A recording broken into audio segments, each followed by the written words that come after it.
Le 15 octobre 2024, le plan de développement à moyen et long terme des sciences spatiales nationales pour 2024 à 2050 est publié par l'Académie chinoise des sciences, l'administration spatiale de la Chine et le bureau du programme spatial habité. Ce plan met en avant 4 grands axes scientifiques à exploiter dans le but d'engendrer des percées spatiales. Dans la même lancée, la Chine de Xi Jinping assume ses ambitions maritimes. Elle espère par exemple rivaliser avec la US Navy, aujourd'hui encore première puissance navale mondiale. Dans 5 minutes pour comprendre, nous nous intéresserons donc à la question suivante. Pourquoi la Chine a-t-elle l'ambition de devenir la première puissance navale et spatiale depuis 2013 ? Si la Chine cherche à s'imposer dans ces domaines, c'est tout d'abord pour une question de survie. En mars 2013, Xi Jinping accède au pouvoir. Ce changement de dirigeant provoque une réaffirmation des ambitions territoriales chinoises. En avril 2013, le livre blanc sur la défense nationale de la Chine est publié. Ce document officiel expose la stratégie militaire chinoise adoptée sous Xi Jinping. Il désigne comme priorité du pays une défense active et non expansionniste, contrairement à la nature des actions militaires menées par le pays ces dernières décennies. L'innovation technologique est également désignée comme une priorité afin de réduire la dépendance aux technologies étrangères et la projection de force au-delà des frontières chinoises est encouragée par le texte. Dans le domaine maritime, le gouvernement renouvelle ses ambitions de conquête sur la mer de Chine avec par exemple la ligne en 9 traits qui revendique une grande partie de la Chine méridionale. Pour aller au bout de ses ambitions, Xi Jinping lance un projet de renaissance nationale d'ici 2049 qui marque le centenaire de la fondation de la République populaire de Chine, celui du rêve chinois. Ce concept passe surtout par la maîtrise des mers et de l'espace, 2 domaines essentiels à la garantie du prestige international du régime que Xi Jinping considère comme des frontières stratégiques.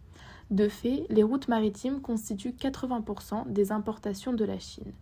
Assurer leur sécurité, comme préconisé par le livre blanc, est donc un enjeu majeur de la politique du gouvernement en place. Cela passe par la modernisation de sa flotte, mais également par la construction de bases militaires comme celle de Djibouti, la première base militaire chinoise à l'étranger. En mer, la Chine revendique également de nouveaux territoires, dont Taïwan, afin d'établir les nouvelles routes de la soie.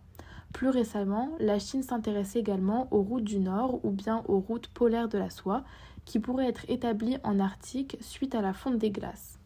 Concernant l'espace, ce seront les livres blancs de 2016 et 2021 qui viendront confirmer l'objectif chinois de devenir une puissance spatiale autonome d'ici 2030. Cela permettrait au pays d'affirmer son statut de grande puissance face aux États-Unis tout en lui permettant de combler son retard. Le régime souhaite notamment maîtriser de nouvelles technologies critiques pour la défense, comme la cybersurveillance via des satellites ou GPS, sur lesquels les États-Unis avaient jusqu'alors le monopole. Suite à l'arrivée au pouvoir de Xi Jinping, les rivalités entre la Chine et les États-Unis s'intensifient. Dans sa politique, le président chinois cherche en effet à contester l'hégémonie états-unienne. Tandis que les États-Unis renforcent leur présence militaire en mer de Chine méridionale pour défendre la liberté de navigation, la Chine, elle, développe sa flotte. Le programme spatial autonome chinois est lui aussi un résultat de ces rivalités, puisqu'en 2011, le Wolf Amendment interdit la coopération entre NASA et toute institution chinoise. Plus récemment, l'administration Trump ne cesse d'instaurer de nouveaux embargos économiques et commerciaux à la Chine, qui de son côté ne semble pas céder.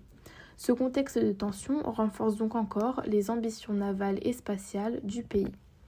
Pour conclure, la Chine exprime ses ambitions de puissance maritime et spatiale dans un contexte de rivalité accrue avec les États-Unis, mais également afin de répondre à des enjeux de sécurité et de souveraineté qui sont réaffirmés par l'arrivée au pouvoir d'un nouveau président, Xi Jinping.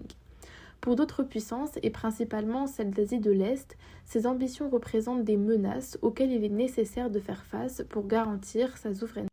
Des pays comme le Japon, les Philippines ou le Vietnam contestent par exemple les revendications chinoises en mer méridionale et renforcent alors leur coopération militaire avec les États-Unis. À l'échelle internationale et hors d'Asie, les ambitions chinoises sont également largement contestées.